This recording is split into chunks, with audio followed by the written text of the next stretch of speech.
Hai Nakama Squad, kembali lagi bersama Nakama Aquatics. Sungai Mekong letaknya nggak jauh dari Indonesia. Setiap tahun ada saja berita soal sungai ini yang menggemparkan dunia. Terakhir beberapa bulan lalu ditemukan ikan raksasa yang memang sudah dianggap biasa sama warga sekitar. Tapi tetap bikin takjub banyak masyarakat luar negeri termasuk aku.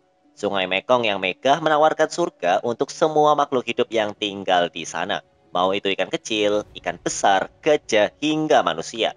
Sungai ini selain dikenal dengan ikan-ikan monsternya, juga terkenal karena hasil alamnya. Industri perikanan di sana selalu berjaya dan harum namanya, bahkan sampai mendunia. Yuk menyelam lebih dalam di Sungai Mekong, mengetahui apa saja yang ada di sana. Ikan raksasa apa saja yang jadi penguasanya, bagaimana sungai ini jadi tulang punggung jutaan kepala keluarga, serta seluk-beluk masalah yang mengancam keberlangsungannya. Cerita ini juga adalah bagian dari arc khusus Nakama Aquatics tentang Sungai Mekong. Selain menikmati video ini, kamu juga bisa menyimak berita serta fakta seru tentang Sungai Mekong di platform Instagram serta TikTok kami. Yuk tunggu apa lagi? Simak video ini sampai habis ya. Aku bakal memandu kamu untuk menyelam lebih dalam ke surganya perikanan di Asia Tenggara, Sungai Mekong. Bab 1. Tempat tinggal para raksasa. Sebuah peradaban dulu pernah menguasai Asia Tenggara, kira-kira di tahun 800-an Masehi, Kerajaan Khmer, yang terletak di Kamboja dan dipimpin oleh seorang raja yang pernah tinggal di Jawa, yaitu Raja Jayamarwan II. Kerajaan ini amat sukses dan makmur. Salah satu faktor kesuksesan kerajaan yang bisa berkuasa selama 600 tahun ini adalah air. Air dalam artian ini adalah sebuah sungai yang membentang sepanjang hampir 5.000 km dan melewati 6 negara. Sungai yang panjang dan megah ini adalah Sungai Mekong. Masyarakat Khmer berhasil membangun sebuah peradaban yang makmur berkat mereka yang bisa memanfaatkan sekali letak geografis negerinya yang memiliki sungai seperti Sungai Mekong. Mereka menciptakan kehidupan yang berkelanjutan dengan memanfaatkan air sebagai sumbernya. Tersohor sejak dulu, kini Sungai Mekong masih menjadi hal yang vital untuk jutaan orang yang hidup di tepiannya. Walau peradaban itu telah pergi dan kerajaan hanya menjadi peninggalan serta tempat wisata, Sungai Mekong tetap mengalir dan memberi kehidupan bagi seluruh makhluk hidup yang tinggal di sana. Tidak terkecuali para raksasa yang berenang di dalamnya. Nah, Sungai Mekong jadi rumah bagi ikan air tawar terbesar di dunia saat ini. Dan ada 4 jenis ikan besar yang juga bisa ditemukan di sana. Sungai ini terkenal karena menjadi rumah atau surga bagi banyak jenis ikan berukuran besar. Mayoritas warga dunia agak heran kenapa ikan yang di belahan dunia lain berukuran kecil. Di Sungai Mekong ukurannya bisa sebesar motor. Nah, ambil contoh ikan bernama giant barb atau dikenal luas sebagai Siamese carp. Nah, Siamese carp datang dari famili Cyprinidae yang mana masih satu keluarga dengan ikan mas. Ikan mas secara umum memang bisa tumbuh besar. Ya, paling besar mungkin 1 meteran. Tapi giant barb ini bukanlah ikan biasa. Kalau jenis dari famili Cyprinidae lainnya paling besar cuma tumbuh sebesar 1 meter. Ikan ini bisa mencapai 3 meter panjangnya. Ikan mas apa yang panjangnya sampai 3 meter?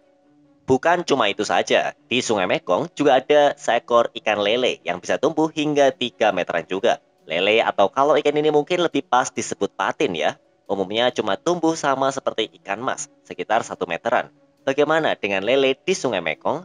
Nah, tahun 2005 lalu, seekor lele raksasa berhasil ditangkap di Sungai Mekong, tepatnya di bagian Thailand Utara. Penemuan ini mengguncang dunia karena hampir seluruh media besar menunjukkan pandangannya kepada berita dari Thailand ini. Ikan yang ditemuin adalah seekor Mekong Giant Catfish, ikan patin yang raksasa panjangnya bisa sebesar mobil. Ikan patin raksasa panjangnya sekitar 2,7 meter dengan berat 293 kg, hampir 300 kilo. Dari penemuan ini, Guinness Book of World Record menganugerahkan sebuah gelar sebagai ikan air tawar terbesar di dunia kepada ikan tersebut. Giant Mekong Catfish udah jadi bagian dari budaya masyarakat Thailand. Kebiasaan ikan ini yang memakan tumbuhan membuat banyak warga yang kagum karena secara tidak langsung berhubungan dengan kepercayaan masyarakat Thailand, yang mana mayoritas agama Buddha. Ikan ini juga suka bermeditasi di dasar sungai bagai seorang biksu. Namun untuk warga yang tinggal di Tiongkok, ikan ini merupakan santapan yang lezat, di mana banyak orang percaya kalau daging giant Mekong Catfish bisa bikin yang makan jadi tambah pintar. Sungguh dua persepsi yang sangat berbeda dari satu ikan yang luar biasa. Lalu mengapa ikan-ikan di Sungai Mekong bisa tumbuh sangat besar? Sungai Mekong memiliki alam yang luar biasa. Sungai ini lahir sekitar 50 juta tahun lalu berkat sebuah gempa tektonik yang menggentarkan Asia. Lingkungan yang masih purba menawarkan sebuah kekayaan alam yang sangat menguntungkan buat ikan-ikan di sana.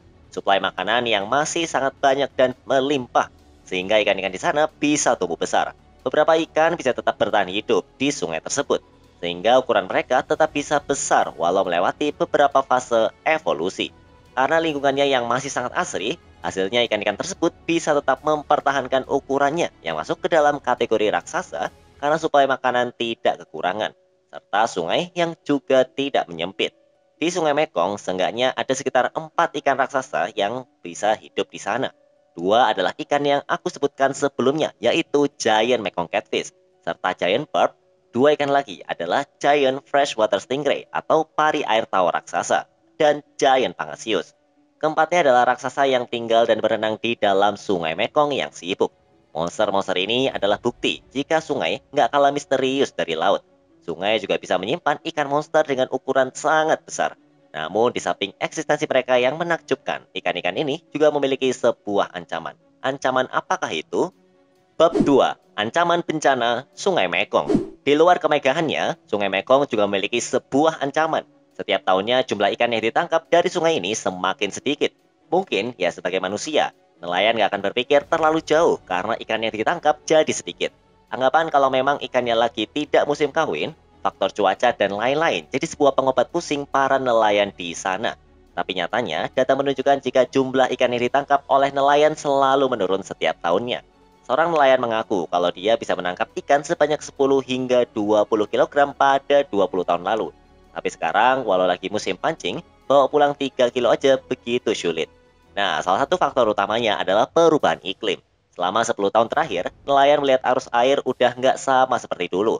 Arus udah nggak lagi mengikuti pattern yang sama. Perubahan arus ini berdampak kepada siklus kawin ikan serta migrasinya. Banyak ikan asal Sungai Mekong yang melakukan migrasi pas mereka lagi musim kawin. Perubahan arus ini merubah arah migrasi ikan dari yang misalnya tadinya ke arah kanan, bisa berpindah ke arah kiri. Jadi titik atau spot yang dulunya sangat menguntungkan buat nelayan, sekarang bisa kosong karena ikan sudah nggak lewat situ lagi. Para nelayan mulai panik dan ketakutan sama peristiwa alam ini. Kalau saja keadaan nggak bisa jadi normal seperti dulu, maka bisa saja mereka bakal kehilangan pekerjaan. Lain halnya dengan para nelayan. Ikan-ikan di sana juga mendapat ancaman yang mirip dan sangat berdampak kepada kehidupannya. Ikan-ikan besar yang aku sebut di bab pertama terancam oleh pembangunan dam-dam atau bendungan besar. Bendungan-bendungan ini dibangun buat menahan laju air, sehingga beberapa bagian sungai bisa dijadikan tempat memancing serta tempat wisata. Namun kepentingan manusia ini secara langsung malah merugikan ikan-ikan yang hidup di sana. Nggak terkecuali keempat ikan raksasa tadi. Ikan-ikan tersebut mempunyai sebuah siklus kehidupan, sama seperti manusia yang punya siklus kehidupan lahir, tumbuh besar, menikah, lalu meninggal. Ikan-ikan di sana juga begitu. Mereka juga butuh berkembang biak dan bertahan. Salah satu siklus yang mereka jalankan adalah migrasi. Mirip kayak ikan salmon, mayoritas dari 4 ikan besar tersebut harus melawan laju sungai untuk menuju sebuah spot yang akan mereka pakai sebagai tempat cari jodoh. Dengan dibangunnya dam-dam ini, rute yang biasa mereka lewati ya ketutup. Coba bayangin, rute yang biasa kamu pakai buat ngapel, berangkat kerja, atau berkegiatan lainnya, tahu-tahu ditutup, dan kamu harus mencari jalan lain guna mencapai tujuan. Manusia bisa berpikir luas dengan mencari plan B atau jalan lain, sementara ikan tidak bisa berpikir sekompleks itu. Walau diberi naluri, banyak dari mereka yang nggak mampu mencari jalan serta alternatif lain untuk menggantikan siklus migrasi ini. Sehingga banyak yang nggak bisa kawin dan akhirnya nggak bisa menghasilkan keturunan. Secara nggak langsung, manusia sendiri yang membuat ikan-ikan di Sungai Mekong jumlahnya jadi semakin sedikit. Sebuah anugerah alam yang tadinya subur tanpa intervensi, kini harus mencari lagi rute barunya dan bertahan di tengah banyaknya perubahan hasil dampak dari perbuatan manusia. Selain perubahan iklim serta pembangunan dam, masalah lain di Sungai Mekong adalah overfishing. Sungai Mekong adalah sungai yang dijadikan tempat mencari nafkah oleh jutaan warga yang hidup di sana sebagai nelayan. Dengan banyaknya nelayan, otomatis ikan yang diambil juga banyak. Setiap tahun sekitar 750.000 ton ikan diangkut di Sungai Mekong. Dengan hasil tangkapan sebanyak itu, sungai ini perlu sebuah ekosistem yang sehat guna memulihkan populasi ikan yang akan ditangkap lagi oleh para nelayan. Tapi perubahan iklim serta pembangunan dam malah berdampak buruk kepada siklus kehidupan ikan yang membuat banyak ikan jadi gagal berkembang biak. Akhirnya populasi ikan juga jadi semakin sedikit. Ketiga masalah ini saling berhubungan dan mendarah daging. Jadi nggak diselesaikan dan dicari jalan tengahnya. Pada tahun 2040 nanti, sungai ini udah nggak jadi sebuah tempat yang produktif dalam menghasilkan sumber daya alam. Lalu apa yang dilakukan pemerintah negara guna melindungi sungai ini?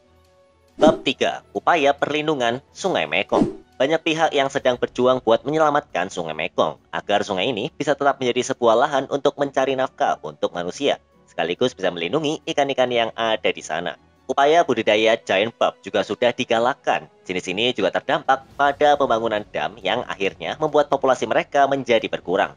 Walau besar, namun nyatanya ikan-ikan raksasa ini tetap kesulitan untuk bertahan hidup di habitat aslinya. Karena ya pemegang kendali kuasa adalah manusia.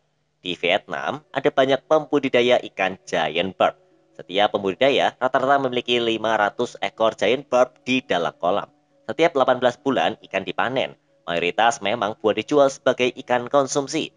Namun upaya ini jelas akan berdampak positif karena nelayan jadi nggak perlu menangkap ikan lagi di alam. Nah, saat ini ikan giant barb masuk ke dalam kategori terancam punah oleh IUCN. Faktor utamanya adalah penangkapan berlebih serta hilangnya habitat, sesuatu yang udah aku bahas di bab sebelumnya. Upaya penangkaran juga dilakukan oleh Mekong Giant Catfish yang sekarang populasinya juga lebih mengenaskan. Karena ikan ini dipercaya bisa bikin orang yang makan jadi pintar.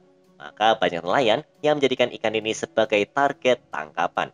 The Thailand Fisheries Department punya sebuah lembaga yang fokus buat membudidayakan ikan ini agar bisa dilepas lagi ke alam dan bisa kembali sehat populasinya. Langkah ini juga yang dilakukan oleh KKP dalam upayanya melindungi populasi ikan belida yang malah udah pernah dianggap punah. Karena keberhasilan budidaya ini, sekarang populasi ikan belida di Kalimantan udah semakin bagus.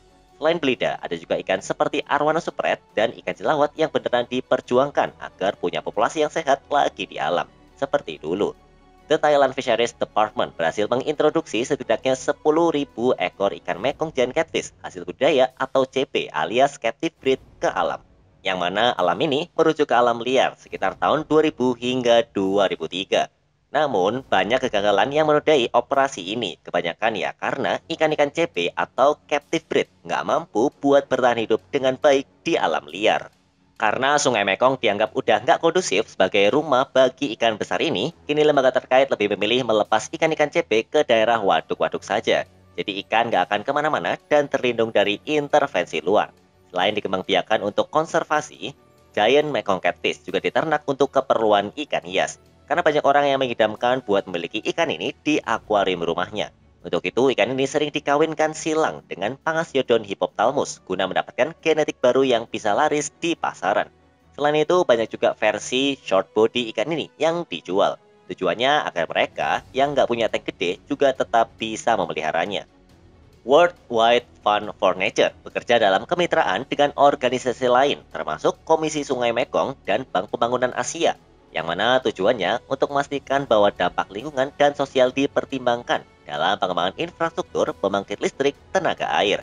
Ini juga mengimplementasikan proyek didedikasikan untuk konservasi, penelitian, pemantauan, dan peningkatan kesadaran akan giant Mekong Catfish yang kian hari kian merana populasinya.